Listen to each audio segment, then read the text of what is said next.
السلام علیکم ورحمۃ اللہ وبرکاتہ۔ یہ ناچیز پیارے نبی حضور صلی اللہ علیہ وسلم کی ایک ادنا سی امتی ہے، اور اسی حیثیت سے یہ سوال ہر وقت ذہن میں گردش کرتا رہتا ہے کہ آج امت مسلمہ کا وقار کیوں کھو گیا، کیوں آج ہم ذلیل و خوار ہو رہے ہیں۔ اور اسی سوال کے ارد گرد باریک سے باریک بات پر نظر رکھنے کی عادت سی ہو گئی ہے، یا اگر یہ بات کہوں کہ اس عادت کو ایک مشن ہی بنا لیا تو شاید غلط نہیں ہوگا۔ یہ ایک محض اتفاق ہے یا اللہ کی کوئی مصلحت کہ ہم اس بات کو ابھی تک سمجھ نہیں سکے کہ بچپن سے اب تک ہمیں ایسے نان مسلم لوگوں کا ساتھ ملا ہے کہ اگر چوٹ ہمیں لگے گی تو درد انہیں ہوگا، اور شاید یہی وجہ ہے کہ کبھی بھی ہمارے دل نے اس بات کو قبول ہی نہیں کیا کہ اگر ہم ذلیل و رسوا ہو رہے ہیں تو اس کی وجہ کوئی نان مسلم ہے۔ پھر قرآن بھی تو گواہی دے رہا ہے کہ ہمارے سامنے جو مصیبتیں آتی ہیں، جو پریشانیاں آتی ہیں، وہ ہمارے اپنے ہی اعمال ہوتے ہیں۔ تو کسی اور پر الزام لگانے سے بہتر ہے کہ ہم اپنا ہی جائزہ لیں، اپنے اعمال ٹٹولیں، ہم غور کریں کہ ہم سے کہاں کہاں چوک ہو رہی ہے۔ اور جب ہم خود اپنا اور اپنوں کا جائزہ لیتے ہیں نا، تو بہت سارے جواب ملتے ہیں کہ کیوں ہم ذلیل و رسوا ہو رہے ہیں۔ سوچا انہی میں سے کچھ جواب باری باری کر کے آپ کے ساتھ بھی شیئر کروں۔ آگے کوئی بات کرنے سے پہلے ایک بہت پرانی بات یاد آ رہی ہے۔ میری امی کے پاس ایک بہت پرانا قرآن پاک تھا، ترجمے اور تفسیر والا، جس میں ہر کہیں نشان لگے ہوئے تھے، ہر کسی آیت کو انڈر لائن کیا گیا تھا، اور وہ قرآن پاک شاید نانا کے زمانے کا تھا۔ امی بتاتی تھی کہ کوئی حافظ قرآن تھے، بہت نیک تھے، ان کے علاوہ اور بھی کوئی اللہ والے تھے، تو وہ اکثر ہی ہم سے قرآن پاک مانگتے اور ان آیات پر نشان لگا دیا کرتے، ان آیات کو انڈر لائن کر دیا کرتے جو ہماری روزمرہ کی زندگی کے لیے بہت ضروری اور فائدہ مند ہو۔ تو ان حالات، ان معاملات اور ان تعلیمات کو اب کے دور سے کمپیئر کرتی ہوں تو زمین آسمان کا فرق پاتی ہوں، اور اس فرق میں بھی کہیں نہ کہیں جھانکتی ہوئی سی نظر آتی ہے ہماری ذلت، رسوائی اور بے بسی کی وجہ۔ قرآن وہی ہے، اللہ کے احکام وہی ہیں، اور پیارے نبی حضور صلی اللہ علیہ وسلم کی سنتیں بھی وہی ہیں، اور قیامت تک انہیں کوئی بھی بدل ہی نہیں سکتا۔ لیکن ہم انسانوں نے کئی طریقے بدل ڈالے ہیں۔ پہلے عوام جنہیں اللہ والا سمجھ کر رہنمائی مانگتی تھی، وہ نیک اور سادہ دل لوگ قرآن کی آیات کا حوالہ دے کر بتایا کرتے تھے کہ اس آیت میں اس پریشانی کا حل چھپا ہوا ہے۔ لیکن آج اکثر ہی ایسا ہوتا ہے کہ عوام کو جب ان کے فائدے کی بات قرآن کی روشنی میں بتائی جاتی ہے تو اللہ ماشاء اللہ ہو سکتا ہے کہ کہیں ایسا نہ ہو جو میں بتانے جا رہی ہوں، لیکن اکثر ہی ایسا ہوتا ہے کہ بات قرآن کی روشنی میں ہو رہی ہوتی ہے لیکن تھوڑا سینسر کر کے بتائی جاتی ہے، قرآن کی آیات کا حوالہ نہیں دیا جاتا۔ اور بعض دفعہ تو ایسا ہوتا ہے کہ لوگ مشورہ دیتے وقت یا کبھی کبھی تو تقریر میں بھی جب قرآن کی بات کی جا رہی ہوتی ہے نا، تو یہ بات ظاہر نہیں کی جاتی کہ یہ بات قرآن کی ہے۔ اب کوئی بندہ جب اس بات پر عمل کرے گا، ظاہر بات ہے کہ وہ تو قرآن کے احکام میں سے ہے، تو اسے فائدہ تو ہونا ہی ہے، لیکن پھر وہ پورا کریڈٹ اس بندے کو دیتا ہے جس نے یہ عمل بتایا تھا۔ یہ بات بہت ہلکی سی معلوم ہوتی ہے، لیکن بہت غور سے سوچیے کہ کیا ایسا کرنے سے بندہ دبا چھپائی صحیح لیکن شرک نہیں کر رہا؟ اور یہ کام وہ لوگ کرواتے ہیں جو شرک سے بچنے کے لیے بڑی بڑی تقریریں بھی کرتے ہیں۔ پھر کہتی ہوں اللہ ماشاء اللہ، کچھ لوگ ایسے بھی ہیں جو ایسا نہیں کرتے، لیکن اکثریت ایسی ہی دیکھی جا رہی ہے،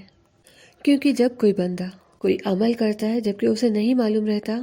کہ میں یہ جو کر رہا ہوں وہ قرآن میں ہے، مجھے کسی اللہ والے نے جو یہ بات بتائی ہے وہ تو قرآن کی کوئی آیت ہے، اب جب اس بندے کو فائدہ پہنچتا ہے کیونکہ اسے پتہ ہی نہیں ہے کہ یہ بات تو قرآن سے لی گئی ہے، تو وہ پورا کریڈٹ ان اللہ والے کو دیتا ہے، اور اتنا ہی نہیں، کبھی کبھی تو ان اللہ والے کے سامنے پوری طرح سے سرنڈر کر دیتا ہے کہ اب کچھ دیکھنا ہی نہیں ہے، سوچنا ہی نہیں ہے، اور اپنی عقل چلانا بھی نہیں ہے، جو ہم سے کسی انسان نے کہہ دیا بس وہی ماننا ہے۔ انسان یعنی بظاہر اللہ والے نے، کیونکہ جو لوگ جان کر یا انجانے میں اللہ کے بندوں کو اللہ سے کسی بھی طرح سے دور کریں گے، انہیں کیسے کہہ سکتے ہیں کہ وہ اللہ والے ہیں؟ کیونکہ اس حد سے انہیں کوسوں دور رکھا جاتا ہے کہ جو عمل بتایا جا رہا ہے وہ کسی انسان کی کھوج نہیں ہے، یہ تو اللہ کا حکم ہے، قرآن کی آیت ہے۔ اگر کوئی عمل بتاتے وقت یہ بھی بتا دیا جائے کہ یہ قرآن کی آیت ہے، یہ بات قرآن کی روشنی میں بتائی جا رہی ہے، تو بندہ جب اس چیز پر عمل کرے گا، اس بات پر عمل کرے گا، تو اس سے اسے فائدہ تو حاصل ہوگا ہی، لیکن یہاں صرف دنیاوی فائدہ حاصل نہیں ہوگا، کیونکہ جب اس کی نیت ہوگی کہ یہ اللہ کے کلام کی آیات ہیں اور میں جو کر رہا ہوں اللہ کا حکم ہے، تو پھر اسے ثواب بھی ملے گا، اور آخرت میں بھی پھر ظاہر بات ہے کہ حصہ ملنا ہی ہے۔ اور اس طرح وہ بندہ اللہ کا قرب بھی حاصل کر سکے گا، قرآن پر اور زیادہ یقین بڑھتا چلا جائے گا، اللہ سے محبت بڑھے گی۔ لیکن دور حاضر میں آپ ہر کسی سے سن لیجئے کہ ہم نے فلاں سے یہ سیکھا، فلاں صاحب کی تقریر میں ہم نے یہ بات سنی تھی۔ اس طرح بندہ قرآن کے آیات کو بیان کر رہا ہوتا ہے، لیکن ہم لوگوں کی محرومی کہ ہمیں نہ قرآن کا ترجمہ معلوم نہ تفسیر، قرآن کی باتوں کو ہم اس طرح سے کہتے ہیں کہ یہ بات فلاں صاحب نے بتائی، یہ فلاں صاحب نے سکھائی، یہ بات ہم نے فلاں صاحب کی تقریر میں سنی تھی۔ تو اس طرح بندہ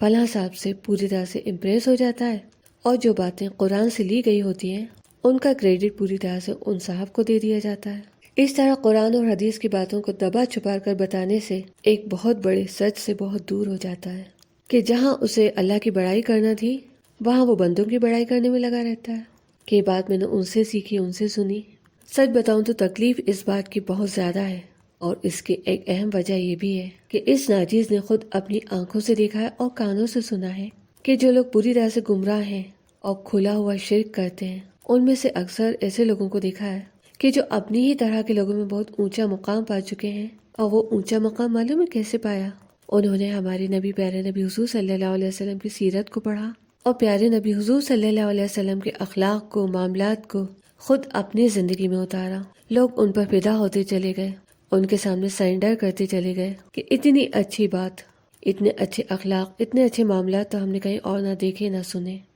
یہاں تک کہ لوگوں نے خدا کا درجہ دینے لگے، معاذ اللہ۔ لیکن جو گمراہ ہیں وہ تو گمراہ ہی ہیں، لیکن جو سیدھی راہ پر ہیں وہ تو کم سے کم اس طرح کے کام نہ کریں، کیونکہ لوگوں کو امپریس کرنے کے لیے قرآن کے آیات کو ہی چھپا جانا ذرا برابر ہی صحیح، لیکن قرآن کی بے حرمتی تو ہے نا۔ پھر جس ریشو میں گمراہی بڑھتی چلی جاتی ہے اسی ریشو میں لوگ قرآن کی بے حرمتی کرتے چلے جاتے ہیں۔ یہاں دل چاہ رہا کہ ایک بات اور شیئر کروں۔ میری ایک نان مسلم سہیلی کہیں گھومنے گئی، میرے لیے تحفے کی حیثیت سے ایک پوسٹر لائی، اس میں یاسین شریف لکھی ہوئی تھی۔ نہایت ادب کے ساتھ اس نے مجھے وہ گفٹ دیا۔ اس کے بعد مجھ سے معافی مانگی کہ اگر مجھ سے ادب میں کسی طرح کی کوئی کمی ہو گئی ہے تو مجھے معاف کرنا۔ تو بس اصل بات یہ کہنا چاہتی ہوں کہ ہم آنکھ بند کر کر صرف یہ نہ سوچتے بیٹھے رہیں کہ ہم پر جو بھی پریشانی آ رہی ہے، جو بھی مصیبتیں آ رہی ہیں، اس کی وجہ نان مسلم سے۔ بہت ضروری ہے کہ ہم اپنی آنکھیں کھول کر دیکھیں تو بہت ساری سچائی ہمیں نظر آ جائے گی۔ چلیں اب آخری میں بہت ایک انمول سی بات، اب ہو سکے تو قرآن اٹھا لیجئے، آپ سورہ انعام نکالیے اور آیت نمبر 141 یعنی 141 نکالیے۔ اس آیت سے پہلے بھی اور اس آیت کے شروع کے حصے میں بھی اللہ پاک نے اپنی نعمتوں کا ذکر کیا ہے۔ آڈیو کیونکہ بہت لمبی ہو جائے گی، اس لیے میں پوری آیت کا ترجمہ نہ سناتے ہوئے اس آیت کے آخری حصے کا ترجمہ بتاتی ہوں، جس میں اللہ پاک کچھ اس طرح فرماتے ہیں: اور جس روز پھل توڑو کھیتی کا تو اللہ کا حق بھی ادا کرو اور فضول خرچی نہ کرو، بے شک اللہ فضول خرچی کرنے والوں کو پسند نہیں کرتا۔ ایک بات یہاں پر ذہن میں رکھ لیں کہ نہ ہی اللہ پاک کو کنجوسی پسند ہے اور نہ ہی فضول خرچی۔ فی الحال یہاں پر ہمیں جس بات پر بہت زیادہ غور کرنا ہے وہ یہ کہ اللہ پاک حکم دے رہے ہیں کہ جس روز پھل توڑو کھیتی کا تو اللہ کا حق بھی ادا کرو۔ ہم نے بھی ایسا ہی کیا کہ اللہ والوں کی بات سمجھ کر ہم اس آیت کو عمل میں لے آئے اور پھر اس کا فائدہ بھی دیکھا۔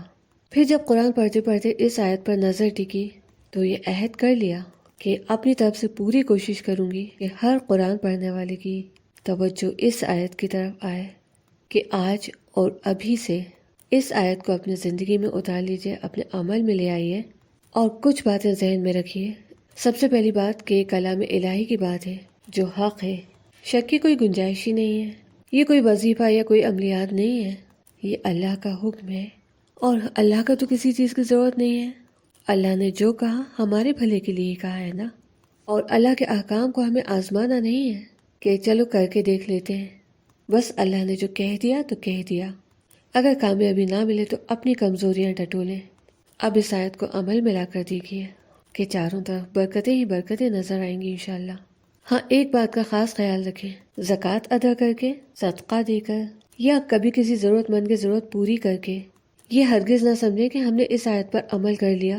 ہم نے اللہ کے نام پر اللہ کا حق دے دیا، ایسا نہ کریں۔ زکوٰۃ، صدقہ اور کسی ضرورت مند کی ضرورت پوری کرنا الگ بات ہے،